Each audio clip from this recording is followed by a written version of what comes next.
السلام علیکم ورحمۃ اللہ تعالی وبرکاتہ۔ قال رسول اللہ صلی اللہ تعالی علیہ وسلم خیرکم من تعلم القرآن وعلمہ۔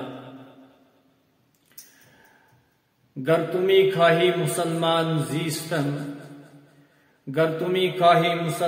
زیستن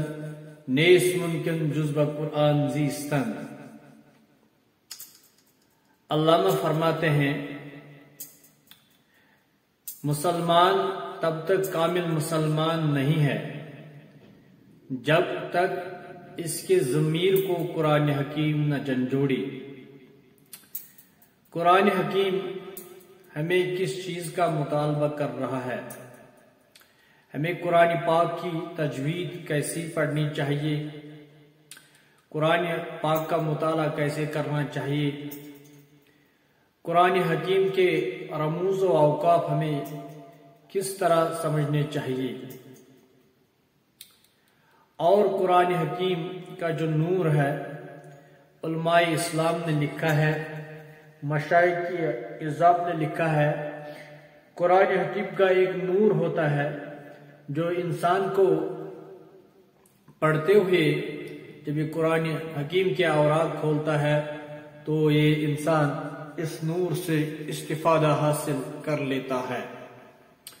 اور ہر حرف پہ، یعنی کہ الف ایک حرف ہے، لام ایک حرف ہے، میم ایک حرف ہے، ہر حرف پہ انسان کو 10 نیکیاں ملتی ہے۔ اور اس کے ساتھ ساتھ علماء اسلام نے لکھا ہے انسان کا دل پاک و صاف ہوتا ہے اور یہ نرم ہوتا ہے قرآن حکیم کی تلاوت کرنے سے، انسان کے دل کی میل دور ہوتی ہے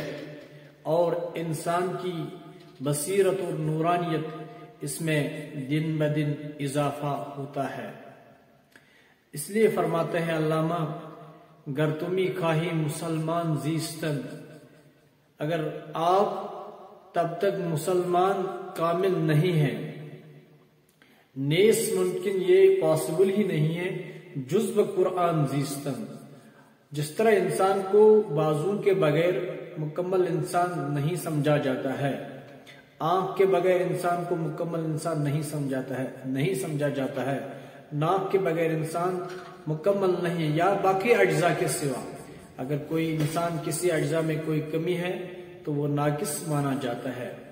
وہی فرماتے ہیں نیس ممکن جز قرآن زیستن، تمام وحدت امت کو، تمام آن دی ہول امہ اس قرآن حکیم کا ہمیں جز بننا ہے، قرآن حکیم کے تعلیمات پہ ہمیں عمل کرنا ہے، قرآن حکیم کے مبارک جو فرمان ہے، جو اس کی مبارک دعوت ہے، ہمیں اس پہ عمل پیرا ہونا چاہیے،